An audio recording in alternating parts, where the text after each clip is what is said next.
Hello everyone, I am Hemant Kumar Jain, PGT Economics, KV Ambikapur. In last video, I explained about fixed exchange rate system. In continuation of that, in this video I am explaining flexible exchange rate system. In this video you will find how flexible exchange rate system works and what are the main factors which can affect flexible exchange rate. So let's start now. First of all, flexible exchange rate system होता क्या है? In this system, exchange rate is determined on the basis of demand and supply of foreign exchange. Foreign exchange की demand and supply या market forces के basis पर यहाँ पर determination होता है एक्सचेंज रेट का. Where demand and supply of foreign exchange become equal to each other और intersect each other, at that point exchange rate is determinated. यानी जहाँ पर डिमांड और सप्लाई एक दूसरे के बराबर हो जाएंगे, जहाँ वो एक दूसरे को काटेंगे, वहाँ पर एक्सचेंज रेट का डिटर्मिनेशन हो जाएगा. So we will study two things here. First demand for foreign exchange and then we will study about supply of foreign exchange. So this is the demand curve of foreign exchange. Demand for foreign exchange and price of foreign exchange both are inversely related. Inversely related होते हैं.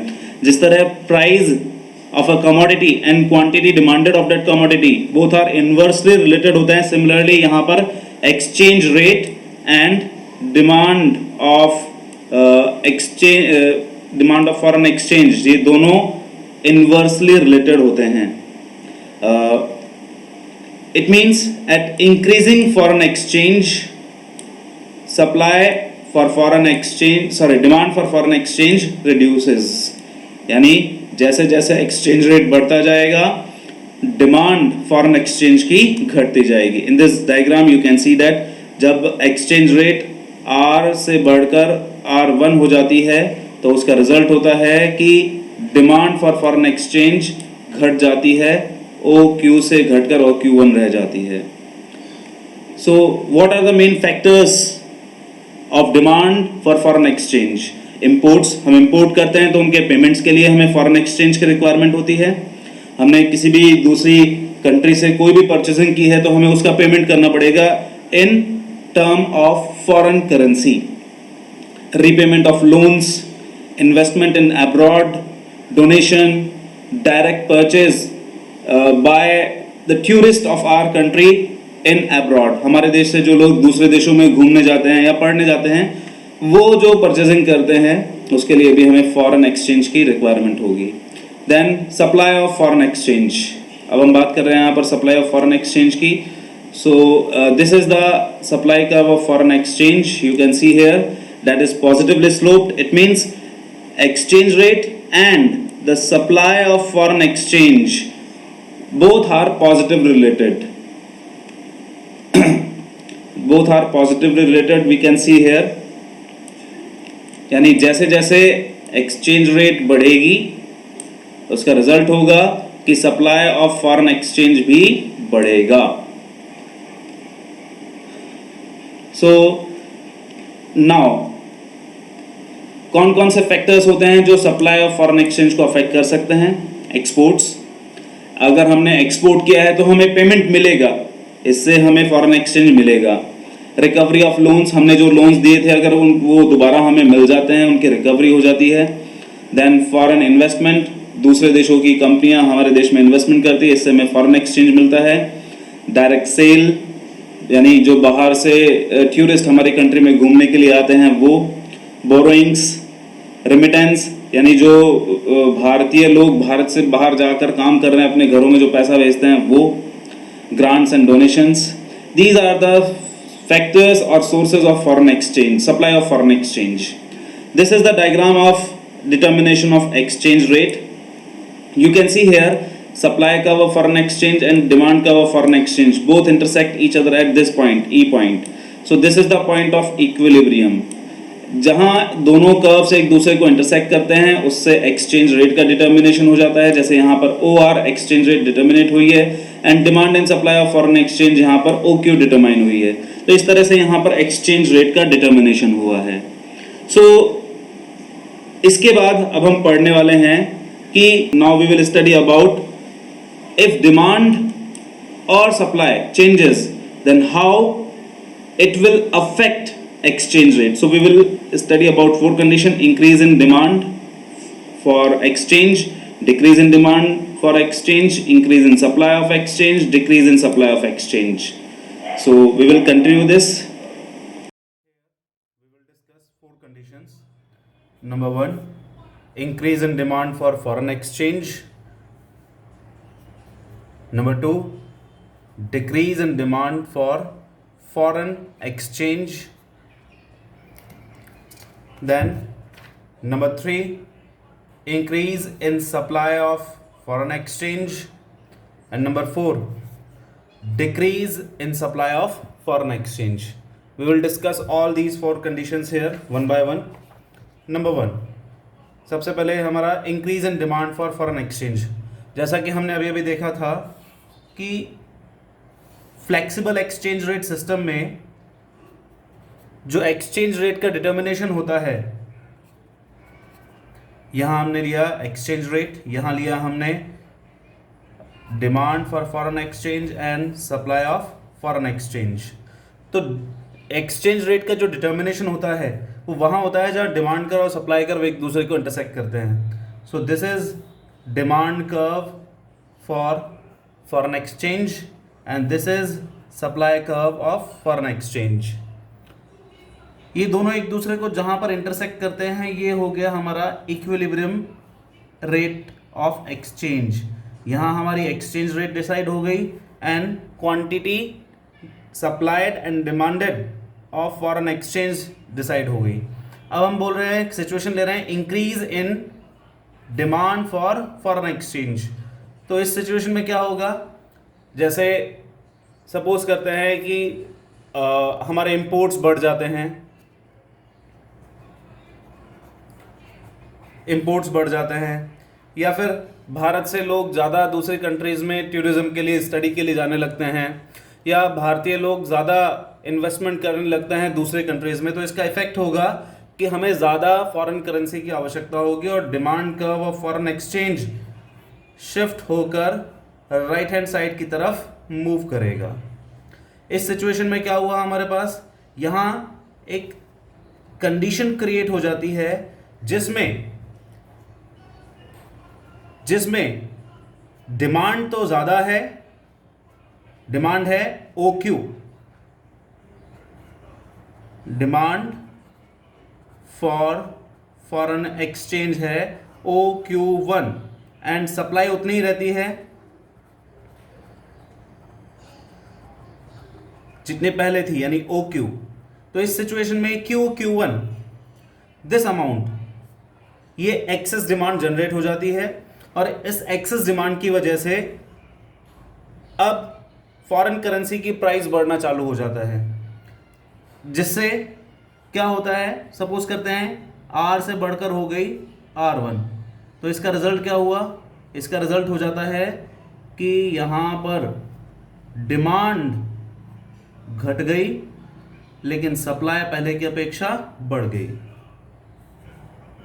और बढ़ेगी और तब तक बढ़ती रहेगी जब तक कि नया इक्विलिब्रियम नहीं मिल जाता है. जैसे इवन पॉइंट, हमारा इवन पॉइंट यानी R2 एक्सचेंज रेट डिसाइड होती है, यहाँ पर डिमांड पहले की अपेक्षा और कम हो जाती है, सप्लाई पहले की अपेक्षा और बढ़ जाती है और एक नया इक्विलिब्रियम हमें मिल जाता है जिसमें एक्सचेंज रेट बढ़कर पहले से OR से बढ़कर हो चुकी है अब OR2 and demand and supply of foreign exchange OQ से बढ़कर हो चुकी है OQ2.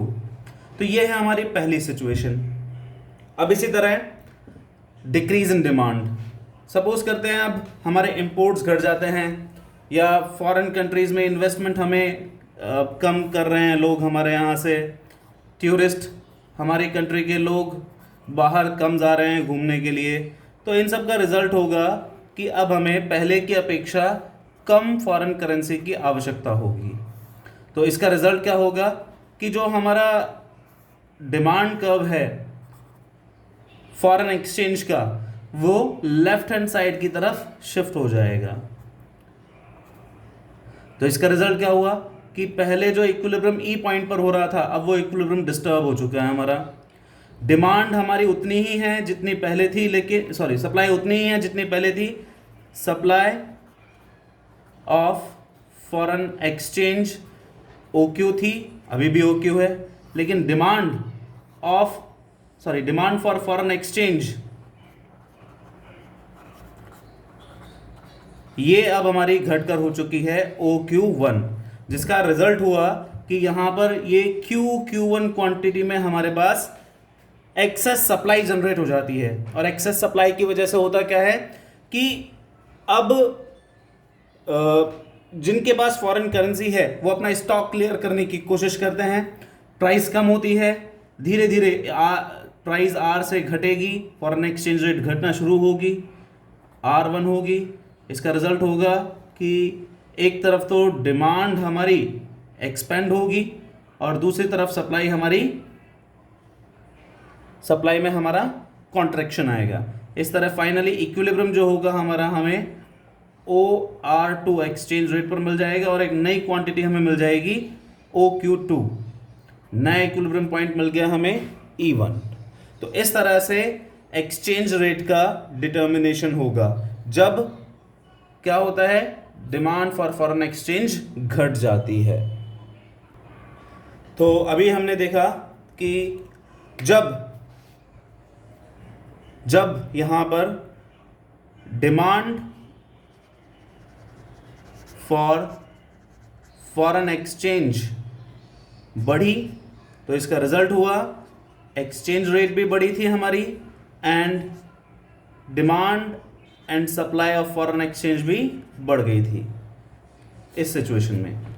और यहां पर जस्ट इसका अपोजिट, जब यहां पर हमारी डिमांड फॉर फॉरेन एक्सचेंज घटी तो इसका रिजल्ट हुआ कि एक्सचेंज रेट भी घट गई हमारी, and demand and supply of foreign exchange भी फाइनली हमारी घट गई। अब हम दूसरी सिचुएशन लेते हैं। दूसरी सिचुएशन, अभी हमने डिमांड के बारे में बात की थी। डिमांड अगर चेंज हो जाती है तो किस तरह से वो अफेक्ट करेगी, बढ़ने पर क्या होगा, घटने पर क्या होगा। अब हम बात करते हैं सप्लाई की, कि अगर हमारी सप्लाई चेंज हो जाए, सप्लाई बढ़ जाए या सप्लाई घट जाए तो इसका इफेक्ट किस तरह से होगा। तो सबसे पहले हम एक सिचुएशन ले रहे हैं जिसमें हम इंक्रीज इन सप्लाई की बात करेंगे कि फॉरेन एक्सचेंज की अगर सप्लाई बढ़ जाती है तो हम इनिशियली वही डायग्राम बनाते हैं हमारा इक्विलिब्रियम वाला। एक्स एक्सेस पे हमने डिमांड एंड सप्लाई ले ली है फॉरेन एक्सचेंज की, वाई एक्सेस पे हमने एक्सचेंज रेट ले लिया है। This is our supply curve of foreign exchange and this is demand curve of foreign exchange. ये इक्विलिब्रियम हो गया हमारा यहाँ पर ई पॉइंट पर। आर हमारी OR एक्सचेंज रेट आ जाती है, OQ डिमांड एंड सप्लाई आ जाती है हमारी। अब हम यहाँ पर सिचुएशन ले रहे हैं जिसमें सप्लाई ऑफ फॉरेन एक्सचेंज हमारी बढ़ जाए, यानी हम अब ज़्यादा एक्सपोर्ट्स करने लगे, एक्सपोर्ट्स बढ़ जाएं, हमें FDI जो मिल रहा है, दूसरे लोग हमारे कंट्री में जो इन्वेस्टमेंट कर रहे हैं वो बढ़ जाए, फॉर टूरिज्म बढ़ जाए, हमारा ज़्यादा टूरिस्ट आने लगे हमारे देश में पहले से। तो इन सब की वजह से सप्लाई ऑफ फॉरेन एक्सचेंज बढ़ेगा and supply curve will be shifted to right hand side. इस तरह से सप्लाई कर्व आगे की तरफ बढ़ जाएगा। इसका इफेक्ट क्या होगा, डिमांड जितनी थी पहले, डिमांड थी OQ, वो उतनी बनी रहेगी, लेकिन अब supply of foreign exchange, demand जितनी थी उतनी ही बनी रहेगी, लेकिन अब सप्लाई ऑफ फॉरेन एक्सचेंज क्या हो जाती है, बढ़कर OQ1 हो जाती है। जैसे कि यहां पर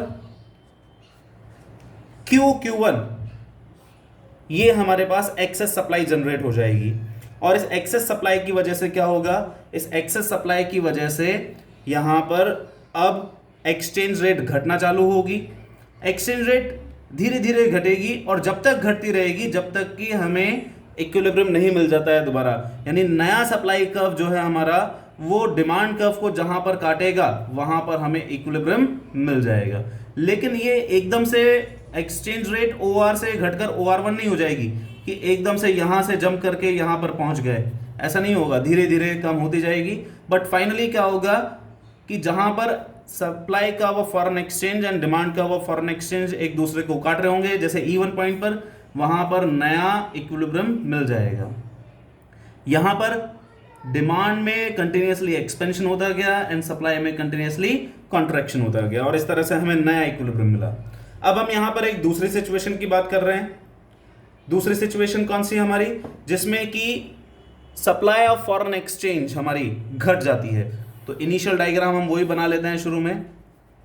इनिशियल डिमांड डायग्राम हमारा वही है, एक्सचेंज रेट वाई एक्सिस पर, demand and supply of foreign exchange x axis पर। दिस इज सप्लाई का वो foreign exchange and this is demand का वो फॉरेन एक्सचेंज। ये हमारा इक्विलिब्रियम हो गया, ये हमारी ओ आर आ गई एक्सचेंज रेट, ओ क्यू आ गया हमारा demand and supply of foreign exchange. अब क्या होता है इस सिचुएशन में, अब हमारा जो एक्सपोर्ट्स है, हमारे एक्सपोर्ट्स घट जाते हैं, एफडीआई मिल रहा था जो वो घट जाता है, फॉरेन टूरिस्ट हमारे कम आने लगते हैं। तो इसका रिजल्ट होगा कि हमारी जो सप्लाई थी फॉरेन एक्सचेंज की वो घटेगी, और इसलिए डिमांड कर्व कहाँ चला जाएगा, हमारा लेफ्ट हैंड साइड की तरफ चला जाएगा। इससे डिमांड तो उतनी ही बनी हुई है, लेकिन सप्लाई घटकर हो गई हमारे पास OQ1, और इसके कारण हमारे पास Q1 मात्रा में क्या हो गया, यहाँ पर एक्सेस डिमांड की कंडीशन क्रिएट हो गई है। यहाँ पर डिमांड ज़्यादा है, सप्लाई कम है, तो यहाँ पर हमारे पास एक्सेस डिमांड की कंडीशन क्रिएट हो गई है। अब एक्सेस डिमांड है तो क्या होगा, जितने लोग चाहते हैं फॉरेन करेंसी उन्हें उतनी नहीं मिलेगी। इसका रिजल्ट होगा कि वो ज़्यादा एक्सचेंज रेट देने, ज़्यादा प्राइस पे करने के लिए रेडी हो जाएंगे, एक्सचेंज रेट बढ़ेगी और तब तक बढ़ती रहेगी जब तक कि नया इक्विलिब्रियम नहीं मिल जाता है। नया इक्विलिब्रियम वहाँ मिलेगा जहाँ पर new supply curve and demand curve एक दूसरे को इंटरसेक्ट करेंगे। इससे एक्सचेंज रेट आ जाएगी हमारी OR1 and new quantity of demand and supply आ जाएगी OQ2।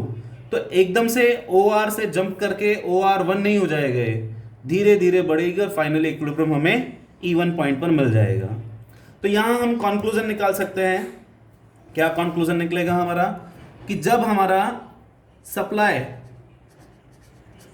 ऑफ फॉरेन एक्सचेंज बढ़ गई थी तो इसका रिजल्ट हुआ एक्सचेंज रेट हमारी घट गई and demand for foreign exchange and supply of foreign exchange की क्वांटिटी बढ़ गई।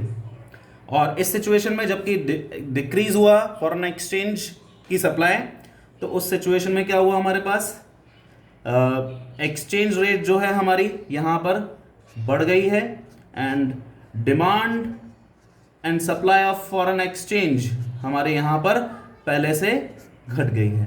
तो इस तरह से डिमांड और सप्लाई में चेंज होने के कारण हमारी एक्सचेंज रेट भी चेंज हो जाएगी।